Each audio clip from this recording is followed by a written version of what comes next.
Chris Carey. I'm the studio manager. You can record a whole band at one time. That's not the norm on how you record a band.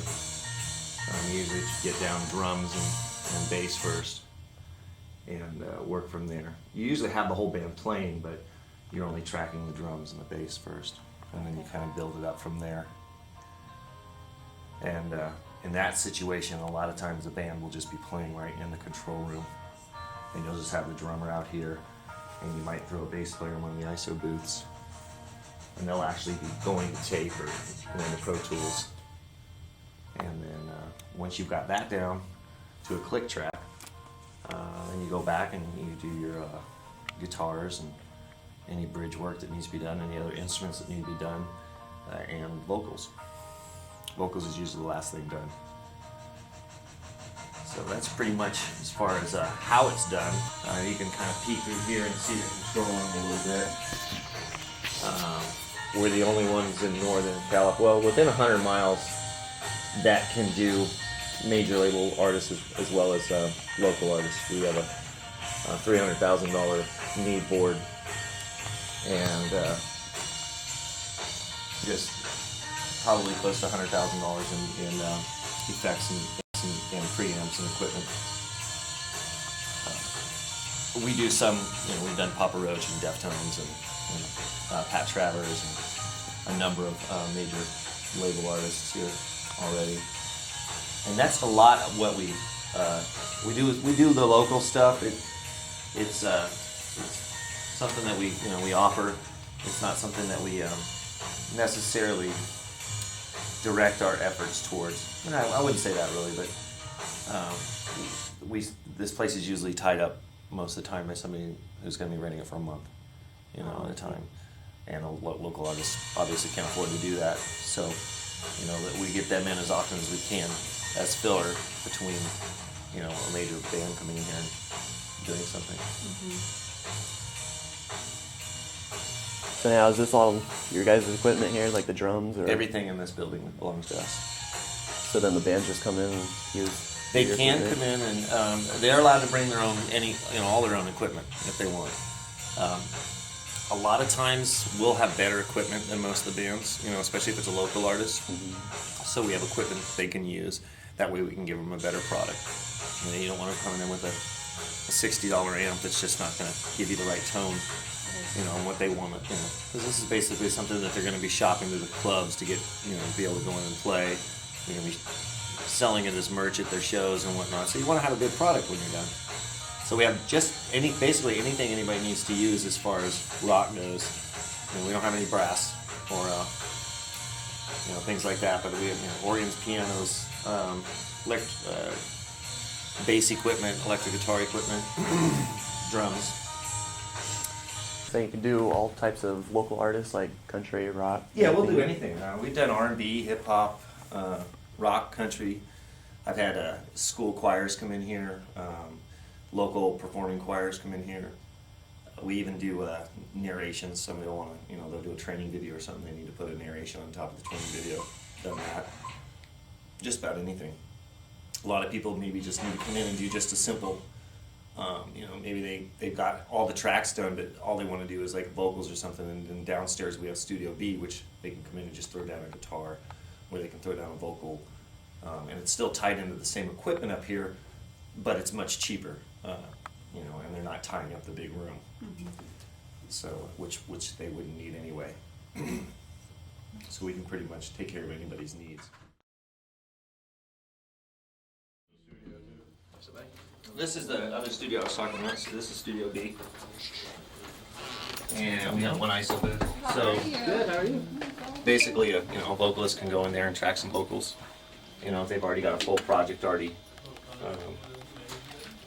on tape. Maybe they just left. Maybe they came up from, LA, or they moved here from out of state, and they had a CD, but they didn't quite like how the vocals were. They didn't quite like how this guitar was or this bass riff was. And they just wanted to, do some simple changes to their final mixes before they went and duplicated a bunch of CDs. They could come in here and do the overdubs right in that room. And this is all set up. It's the same. We still have the same Pro Tools rig down here, and we just don't have the big Neve board, which you would not necessarily need for just one piece.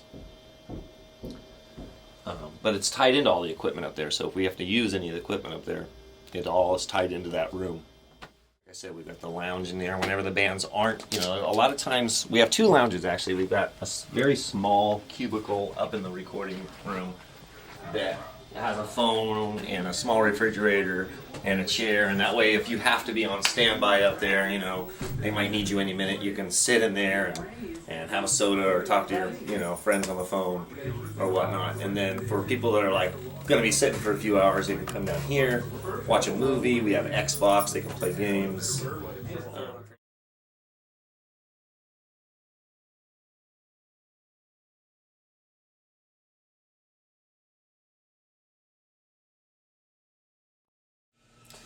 How long have you been doing this for? Pretty much, I took over about 6 months after we opened. I actually built this place. Me and Brian and a few others built this place from the ground up. This used to be a parking lot. But at the time, I worked mainly for Tesla. And then about 6 months into it, we lost the manager that was here. He needed to move to Chico. So he moved to Chico. Brian asked me to take over, and I've been doing it ever since. That's pretty much it. Cool. So, what other artists? You said you had Bullets and Romance, Papa Roach, Deftones. Yep, all of those. Tesla did their last full-length album here. They're going to be doing another box set album here in the next year. That'll be released. George Azuma's flying over from Japan in May. He did a band called The Loudness. It was a real big band in the 80s. And he's producing some other stuff. So, we get pretty much this is an international facility. It's cheaper for him to, it's cheaper for them to do it in America, to mix their albums in America. And he really liked the facility. And it's cheaper, of course, to do it in Northern California than it is to do in LA. So he's coming up here to do that. So Pat Travers' last album, PT, what was it called? PT Squared, I think it was called, was mixed here. Papa Roach's live DVD that they just put out for the Chicago show that they did, that was mixed here. And then of course we've got Brian Wheat, who's a producer. He produces a lot of big bands, and Michael Rosen, who's won a Grammy for working with Michelle Branch and Carlos Santana. He's done a lot of the AFI stuff, done a lot of Rancid. He's got actually years and years and years of experience. So done a lot of bands. So what do bands need to do to prepare to before they come and approach you that they want to record an album? Well, all they got to do is pick up the phone, really. But if a band is smart, the studio costs time. So you're paying an hourly rate. And, even if you're doing a package deal, that's I usually base that package on what an average band can come in here and do. So if they run over that package time, they're going to end up spending more money. So the best thing a band can do is if they know their songs, they need to work with themselves, figure out all the changes that they want to do, get those all out of the way. Don't come in here unprepared. Know the songs inside and out. The more you know the songs inside and out, the faster you can, because the longest portion is tracking. So if you are going up there and you're making mistakes, or you're taking a long time to set up your equipment, you're paying for that. You're paying for all that time. So the best thing they can do is be prepared when they come in here. Know their songs frontwards and backwards, and that's the biggest mistake I see bands make, is thinking that they're going to come into the studio and write their songs while they're here, which is fine with me, because I'm going to make a lot more money if they do. But it's not smart. So if they have pretty much of it all done.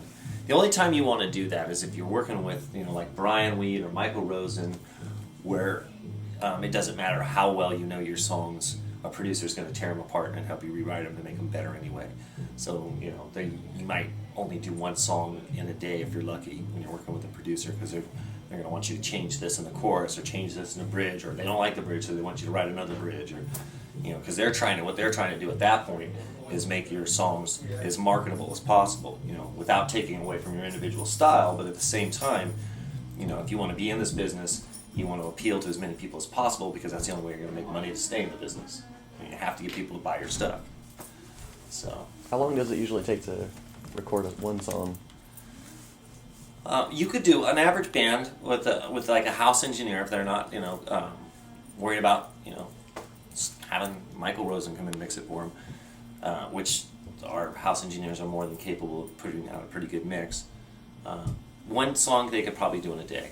You know, figure about 4 to 5 hours tracking the song and 3 to 4 hours mixing the song. So a lot of patience for the bands if it's their first time. Definitely, yeah. Yeah, don't think you're gonna. A lot of bands think that. I've had bands call me up and say, you know, well, we just want to book a day, and you know, we're gonna record 8 songs. It's just never gonna happen in a million years. You know, there's no band. I don't care if you're Led Zeppelin, you're not gonna come in here and record 8 songs in one day. You know, you're just not that good. Nobody is. You know, if you're gonna record 8 songs in a day, then just go buy a boom box and a Radio Shack microphone and do it. And, you know, be done with it. But I would say a smart way to think about it is you can track 3 songs a day. You know, so if you're gonna do, let's say you're gonna do, let's just say a 6-song demo, right? So you're gonna use your first 2 days just to track the 6 songs. Then I would say anywhere between 2 and 3 days to mix. You don't want to. I would recommend actually that a band use 4 days to mix if they were doing 6 songs. For the main reason is you're gonna burn out your engineer's ears. If he's mixing 3 songs a day, his ears are just going to get fried, and the mix isn't going to be as good because you're pushing him beyond the limits of what he can do. You know, really, an engineer shouldn't mix more than 2 songs a day. Let his ears rest, come back the next day, and do it again. You know, because that's basically when they get their magic. It's all about what they can hear coming through the speakers. So you figure 3 days for mixing, 2 days for tracking, 5 days you could have a 6-song, demo done. But basically, this is the money room. This is where all the magic happens. That's a 8108 Neve board. It's one of the most sought after boards in the industry. It has a lot of history. Fleetwood Mac did their Tusk album on that board. A lot of major bands did a lot of their albums on that board. It used to be in a studio in LA called, I believe, shoot, now I can't remember the name of it. Anyway, it was a big studio down there. Well, off the top of my head, I can't remember. This is all, we record in Pro Tools nowadays. In the future, everything's pretty much digitally recorded. Everything used to be done on tape. That's a 2-inch tape machine. That's how everybody did it up through the 80s. And in the 90s is when they started experimenting with digital recording. And then they finally got to Pro Tools, which does a great job. And it's the standard by every major studio. So if you recorded Pro Tools to begin with, you can go to pretty much any good studio and take your work and redo stuff if you need to. That's the standard these days. The one thing you do lack when you record digitally, is of course, as opposed to recording with analog tape, is the warmth that tape gives you. It gives you a nice warm feeling throughout the music. And it will get sterile if you just record digitally without doing anything to it. That's one of the reasons this Neve board is so important, is every channel has what are called summing amps. And it'll actually take that digital signal and warm it up. And at the same time, we have the Pro Tools as a software, but then it's run through these, run through these converters down here, these purple ones, and they're Apogee converters. They do the same thing. They help warm up the sound. And then last but not least, you've got this whole rack of different preamps that you can use on either instruments or vocals or whatever, and they'll do the same thing. They'll help warm up the sound. And that's how you get it back to sounding, like you did it on tape or something like that, and give it that great sound that a recording has. It's all in the preamps, and how you do that. You can tell it's a night and day difference if you're at a studio that doesn't have good preamps and they're recording digitally. It's a huge difference. So you definitely want to make sure you do those. This is more Neve. This is actually out of I can't remember, 1073 I believe is the Neve board this came out of. And these are just, basically what this is, the strip would be the same thing as this strip, because these will all pull out individually. And what we did was we bought these individual strips off this particular kind of board because they're really sought after summing amps, preamps that are in there. And this Vintech is basically a modern day version of the Neve. They took all of the things that made a Neve preamp great and they duplicated it into this rack mountable piece. This is another style of preamp that are real popular. This is more for like the British rock used. This where it came off of Triton boards. This actually came out of a board that Queen did a lot of their stuff on, and it's just kind of the more of the English style of the. It's not. It has a different sound than the Neve does. So that's how that equipment works. And then you got your effects over here. You know, somebody wants to throw delay, or you need to throw some reverb on the drums or anything like that. That's what you would use something like this Eventide for, or the Lexicon would also be used for the same thing. The Ensoniq would be also gates and distressors for being able to compress things and not let them get out of control. Basically anything, everything we need to do here. And then everything is tied in through this patch bay. So you don't have to go over to each piece. Everything's labeled on there. It'll say, 1073 or whatever, and I just use all those patch cords to patch in. That's where the schooling comes in. Yeah, a lot of this. Well, everything here is pretty much where the schooling comes into. Learning how to do Pro Tools. Pro Tools certification is a big must in the recording industry. If you don't have it, forget about it. You're not going to get a job anywhere decent.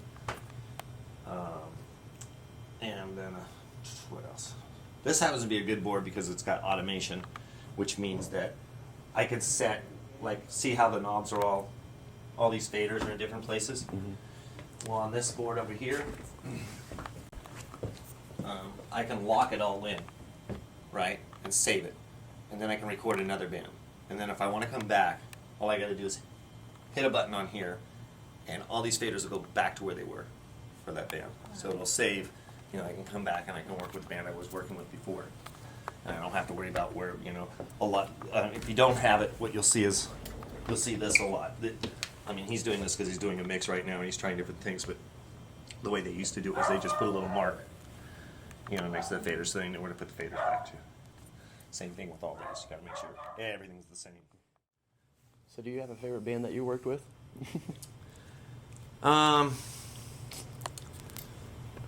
Well,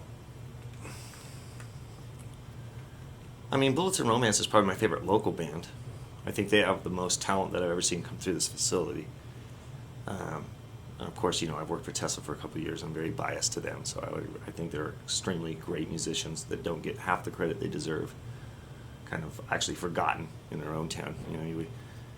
We can go to most cities and they're just huge, and Sacramento has a tendency to just not be into the music scene for some reason. Everybody gets forgotten, whether it's Papa Roach, Daffy, and everybody just kind of gets kicked to the wayside after a while.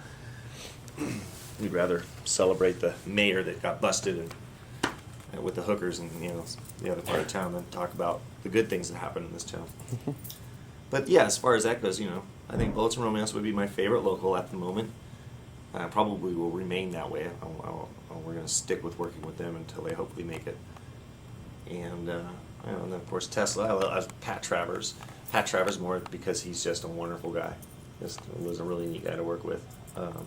And so was actually the Papa Roach guys were really nice when they were here. So I haven't really ran into anybody that I didn't like, big time wise. I ran into some local bands that I didn't like very much, but not that there aren't some big bands that aren't, that could probably be real pains in the butts, but so far I've been lucky and I've been blessed with, easy people to work with.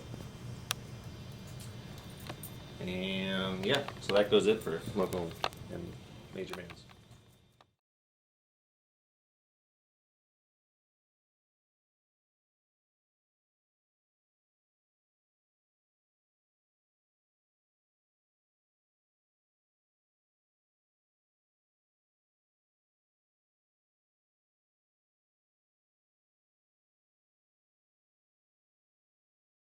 You have to have a degree in college for engineering, or you guys hire anyone? No, we don't hire. We don't hire anyone. There are places that might hire anyone.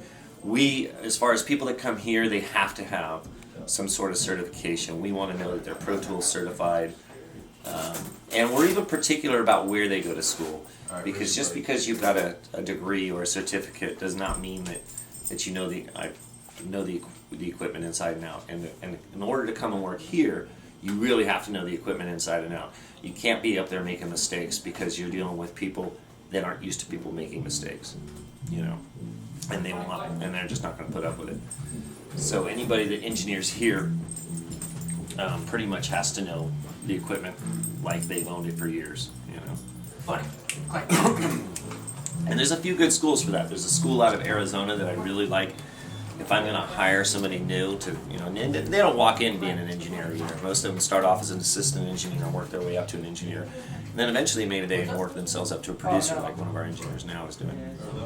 But you can't walk in here and expect, you know, unless you've got a lot of experience and you can tell me, oh yeah, I worked at, you know, this studio in San Francisco and this studio in LA, then yeah, I might hire you as a full engineer.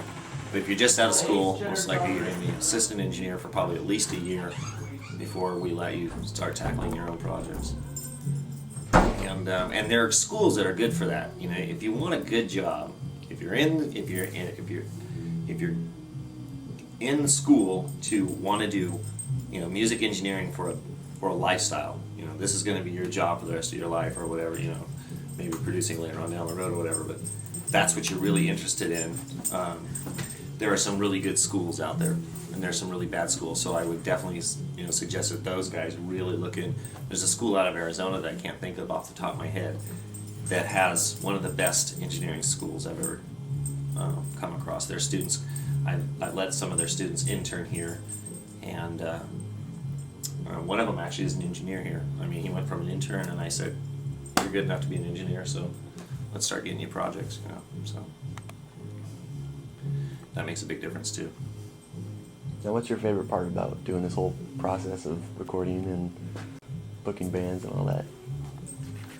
Oh, my favorite part. I like to see the bands walk out of here with something, you know, tangible. I think what bothers me is when I go on a MySpace or somebody hands me a demo and I just can't. You can hear how good the song is, but it was mixed so badly that you're not going to want to listen to it anyway, you know. And so to see somebody come in here and walk out of here with a product that you're going, yeah, you know, that sounds really good, and I don't mind, you know, keeping a copy for myself to play it, you know, or whatever. I think that's that's where I get my satisfaction out of it. It's just seeing somebody get a good product. I mean, the rest of it's just, you know, day in, day out stuff, you know. I don't know what else to say about that. That's just pretty much it. Cool. We're going to be starting a record label here probably in the next year. So as for me, at that point, I would like to get more into artist development and, you know, less into booking the place, but more into working with bands. I was in a band myself for, you know, the last 10 years, so I know a lot of mistakes, you know, that can be avoided. And I like to work with bands and teach them the mistakes not to make and stuff like that. And we do that here, actually. If the bands keep an eye on the website and keep an eye on the MySpace thing, they'll see that this month we're doing a free workshop for, you know, how to tour correctly. And we try to do things that are good for the bands in our local community, because the bands make so many mistakes, like overplaying in their own town, and then they wonder why only 10 people are coming out to the show. It's because they just got done playing 8 times that month, you know, when everybody knows it. You know, you can be playing there Tuesday and there Thursday, and they're just going, okay, well, I can play Xbox tonight, go see them Thursday, or go to a movie, and, you know. So we teach them those things. I do a lot of free classes on how to make the most out of, you know, what you're doing, and optimize what you're doing when you're out there to build a fan base and to sell merch and, you know, stay alive. We teach them how to, you know, where to find, you know, how to get a hold of people with colleges, high schools, and stuff like that. And then we also teach them a lot of live sound stuff, because you might walk into a club and the guy that's behind the console may not be as experienced as he could be. So we try to tell him, okay, if somebody's micing your amp, you know, make sure that they put the mic, you know, right here, because that's where you're going to get the best sound. Or we try to teach them as many things as we can and help them be successful when they're out there touring. And then we do some workshops on how to record too. So does Tesla have any upcoming shows, or are they just... Yeah, we've got upcoming. Actually, I think we're doing the State Fair this year. Yeah. Other than that, I think that's the. And we're doing the Bone Bash in San Francisco, and then the rest of it I think is more East Coast and stuff like that. So I'm doing that. You can either set up a band, like I was saying, we have the 4 ISO booths, so you could actually set up, 2 guitars, get the singer in another ISO booth, bass player, and the drums, and you can track it that way. If a band is really, really good, like Bullets and Romance, they're that good. We can put them in and we can get almost everything is almost keepable that they do. Most bands, that's not going to happen. They're going to need to, so it's just easier to just, like, the first time what you do is you might have the 2 guitar players and they're standing in the control room and they're playing and they're just listening to themselves through the monitors, and the bass players in the ISO booth, and the drums are of course out in that main recording room. And that's what you're trying to capture at first, is just the drums and the bass. Get your foundation down with a click track, so that everybody's right there on the money with them. The nice thing about doing that too is a lot of bands they don't know about recording with a click track, but if you record with a click track, you can come back and do anything anytime you want. If you got to recut drums, if you got to recut bass, if you got to recut anything, you've got that click track, everything's down, and you can go to any studio, of course, and do it too, because you've got that click track. So you want to make sure you get that. You get your foundation down, your bass and your drums, right? Once you get the foundation down, then you try to get your rhythm guitars down. And meanwhile, you've got all these other takes that you did, because when you actually do record the whole band, but you don't keep anything but the bass and the drums. All you're really tracking is bass and drums, but you keep scratch tracks of everything else so that they have something to follow along with while while the guitar's playing. You can hear the other guitar playing, in his headset as well, or a scratch track of the singer's voice and everything, to just keep them rolling along, and then you replace it as you go along until you're done, pretty much. And then once you've got everything tracked perfectly, then you give it to the engineer and you let him mix it. It's www.jstreetrecorders.com. We also have the MySpace that everybody else has, which I would imagine would be www.myspace.com/jstreetrecorders. And then we're advertised in Alive and Kicking, which is pretty much the newspaper in Sacramento for bands. That's what they look into to find out, who's playing at what venue. It's where they advertise for their venues, and it's pretty much that, that's their community, that magazine right there, Alive and Kicking.